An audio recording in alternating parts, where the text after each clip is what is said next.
दोस्तों, आज की सच्ची घटना में एक महिला होती है और अपने बेटे की हर एक ख्वाहिशों को पूरा करती है। हद तो दोस्तों तब हो जाती है जब वो लड़का जवान हो जाता है। तो एक दिन वो महिला अपने लड़के से कहती है कि अगर तुम्हें संबंध बनाने का मन कर रहा है तो तुम अपनी छोटी बहन के कमरे में जा सकते हो। जिसके बाद वो लड़का अपनी माँ की बातों को मानता है और अपनी छोटी बहन के कमरे में चला जाता है। वहीं से दोस्तों एक नई कहानी की शुरुआत होती है। और जब आप इस घटना के बारे में सुनेंगे तो आप भी हैरान हो जाएँगे। तो आखिर क्या होता है इस घटना में? इसकी पूरी जानकारी मैं आपको इस वीडियो में बताऊँ। तो दोस्तों प्लीज़ मेरे साथ वीडियो में लास्ट तक बने रहिए, क्योंकि लास्ट तक रहेंगे तभी आपको कहानी सही से समझ में आएगी। दोस्तों नमस्कार, आदाब, मैं हूँ ज्योति कुशवाहा और आपके ज्योति न्यूज़ चैनल में स्वागत है। उम्मीद करती हूँ ज्योति वैसी जो फ़ैमिली होगी, अच्छी होगी और अपना ख्याल रखेगी। दोस्तों वीडियो में आगे बढ़ने से पहले आप लोग से मेरी रिक्वेस्ट है, अगर आप लोग को मेरी वीडियो थोड़ी-सी पसंद आएगी, प्लीज़ वीडियो को लाइक करिएगा, शेयर करिएगा और एक प्यारा सा कमेंट ज़रूर करिएगा। अगर आप लोग मेरे चैनल पर पहली बार विज़िट किए हैं तो प्लीज़ मेरे चैनल को भी सब्सक्राइब कर लीजिएगा, क्योंकि हमारे चैनल पर रोज़ाना इस तरह रात के 8:30 बजे टाइम से सच्ची घटना आती रहती है। आप लोग मेरी वीडियो कहाँ से देख रहे हैं? अपना नाम, अपने जगह का नाम कमेंट सेक्शन में ज़रूर बताएँ, ताकि मैं आने वाली अगली वीडियो में आप लोग का नाम ले सकूँ। तो चलिए ज़्यादा बात नहीं करते हैं, बढ़ते हैं घटना की तरफ। आज जो सच्ची घटना है जो हरियाणा प्रदेश में एक जिला लगता है पानीपत। यहीं पर एक थाना है कैंट। इसी थाने के अंतर्गत एक कॉलोनी लगती है। यहीं की सच्ची घटना बताई जा रही है।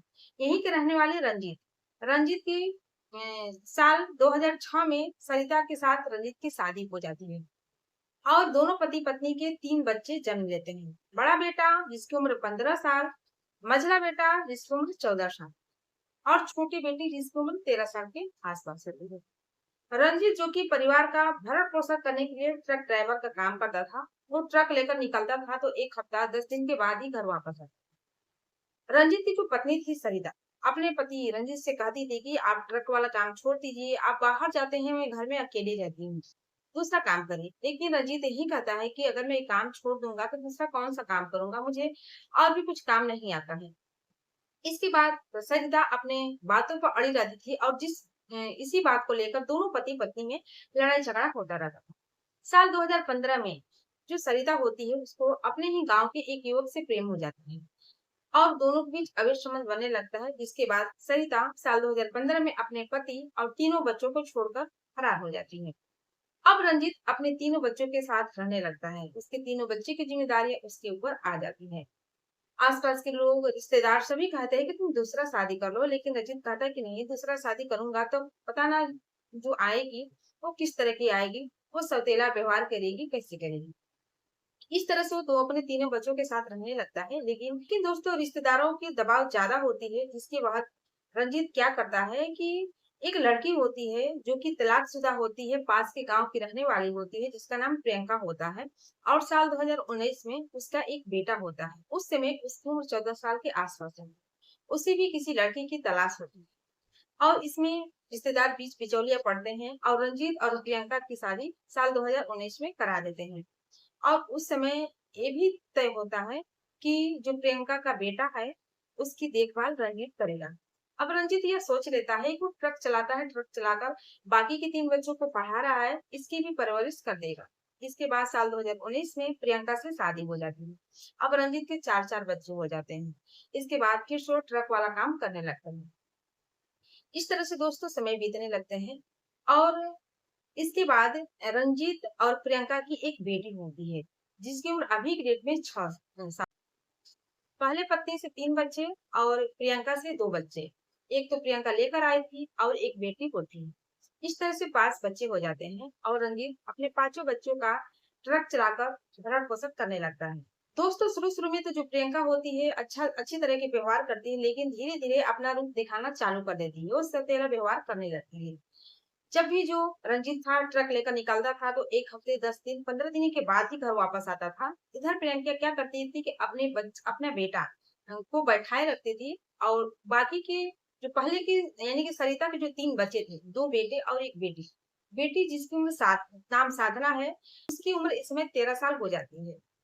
और वो प्रियंका का बड़ा बेटा राजू, जिसको राखी बाँधती थी और भैया-भैया कहकर बुलाती थी।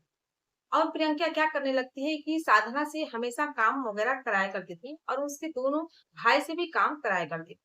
जब रंजीत घर पे आता था तो साधना दिखाने के लिए काम करने लगती थी और जब वो नहीं रहता था तो पूरा काम साधना से ही कराया करती थी। तरह से वो तीनों बच्चों के साथ सौतेला व्यवहार कर रही थी। लेकिन दोस्तों हद तो तब हो जाती है, जनवरी सन 2026 की बात होती है। एक दिन प्रियंका साधना से कुछ काम करती है, लेकिन साधना नहीं करती है। जिसके बाद प्रियंका गुस्सा हो जाती है और साधना को बहुत ज्यादा मारती पीटती है और उसके शरीर पर से कपड़े उतार देती है और उसको एक घर में बंद कर देती है। इसके बाद उसका बेटा, जो कि उसकी बेटा उस समय 21 साल का हो चुका था, अपने बेटे से कहती है कि तुम्हें अगर संबंध बनाने की इच्छा हो रही है तो तुम छोटी बहन यानी कि साधना के रूम में जा सकते हो। अब उसकी बेटा अपनी माँ की बातों को मानता है और साधना के रूम में चला जाता है और साधना के साथ गलत काम करने की कोशिश करने लगता है। साधना उसके हाथ-पाँव पड़ती है, गिड़गिड़ाती है, कहती है कि भैया मैं आपको राखी बाँधते आई हूँ, आप मेरे साथ ऐसा कैसे कर सकते हो? लेकिन उसका बेटा नहीं मानता और कहता है कि तुम मेरी बहन हो, लेकिन सौतेली बहन हो और उसके साथ गलत काम करता है। इस तरह से ये जो काम था हमेशा का होने लगता है। साधना अ, की जो माँ उसकी जो माँ थी, यानी कि दूसरी माँ प्रियंका, उसे हर वक़्त सताया करती थी। उससे हर काम को कराया करती थी और यहाँ तक कि अपनी बेटी के साथ संबंध भी बनवाया करती थी। इसलिए साधना बहुत ही लाचार और बेबस हो जाती है। इसके बाद उसके जो पिता होते हैं, कुछ दिन के बाद जब ट्रक चलाकर अपने घर पे आता है, तो साधना ये बात कहना चाहती थी, लेकिन प्रियंका उसके सामने आ जाती है। और जब वो बात कहना चाहती थी, तो प्रियंका उसे वहाँ से हटा देती है और कहने लगती है कि जाओ तुम पढ़ाई करो, ये काम करना है, वो काम करना है, तुम अब पढ़ाई नहीं की हो। जब अब उसका पति आता था, तो पढ़ाई के बारे में बातें करने लगती थी। दोस्तों जब रंजीत आता था, तो पढ़ाई के बारे में बातें करने लगती थी। लेकिन जब रंजीत चला जाता था, तो साधना को पढ़ाई नहीं करने देती थी और घर का पूरा काम करवाती थी। इसलिए इसी तरह से साधना अपने मन की बात अपने पिता से नहीं कह पाती थी। इस तरह से वो रोजाना टॉर्चर होने लगती है। प्रियंका का जो बेटा होता है, जो लेकर आई थी, हर दिन उसके साथ गलत काम करता था। इस तरह से दोस्तों वक्त बीतने लगता है। जनवरी से जुलाई आ जाता है। 30 जुलाई सन 2026 की बात होती है। उस समय रंजीत 3 दिन के टूर पर गया था और जब वापस आता है, तो ये जो प्रियंका होती है घर पे नहीं होती है, साधना सिर्फ घर पे होती है और जब अपने पिता को देखती है तो फूट-फूट कर रोने लगती है। उसके पिता रंजीत कहते हैं कि बताओ बेटी क्या हुआ? अगर कुछ दिक्कत है, कुछ परेशानी है तो मुझे बताओ। तो साधना अपनी पूरी बात बता देती है कि कैसे उसका सौतेला जो भाई है, उसके साथ पिछले यानी कि जनवरी के महीने से ही गलत काम करता आ रहा है। जब यह बात रंजीत सुनता है तो उसके पैरों तले जमीन खिसक जाता है। उसे ये नहीं भरोसा था कि उसकी बेटी के साथ इस तरह से घर में अन्याय हो रहा है।